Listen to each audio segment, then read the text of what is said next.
কিছু গোল শুধুই গোল নয়, কিছু গোল ইতিহাস হয়ে যায়। 2014 সালের বিশ্বকাপ, পুরো পৃথিবী তাকিয়ে আছে ব্রাজিলের দিকে।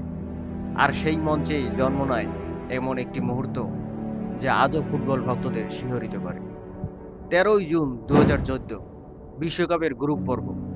একদিকে বর্তমান বিশ্ব ও ইউরো চ্যাম্পিয়ন জাভি আলোনসোদের দল, অন্যদিকে প্রতিশোধের আগুনে জ্বলতে থাকা রবিন ভ্যান পার্সির নেদারল্যান্ড।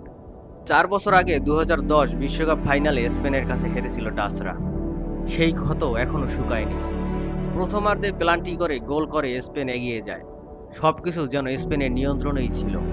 কিন্তু 44 মিনিটে হঠাৎই বদলে যায় দৃশ্যপট।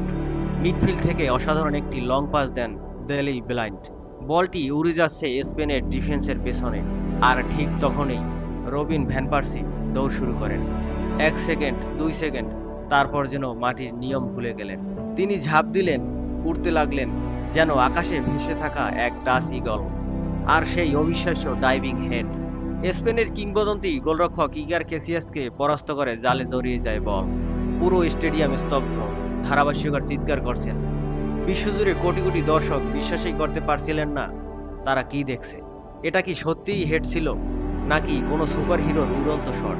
সেই মুহূর্তে জন্ম নেয় একটি নাম, দ্য ফ্লাইং ডাচম্যান।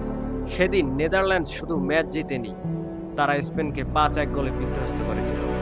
এই স্কোর লাইন নয়, আজও মানুষ মনে রাখে সেই উড়ন্ত মুহূর্তটিকে। কারণ ফুটবলে কিছু গোল ট্রফির থেকেও বেশি অমর হয়ে যায়। আর রবিন ভ্যান পার্সির সেই হেডার ফুটবল ইতিহাসের সবচেয়ে সুন্দর এবং আইকনিক গোলগুলোর একটি হয়ে চিরকাল বেঁচে থাকবে।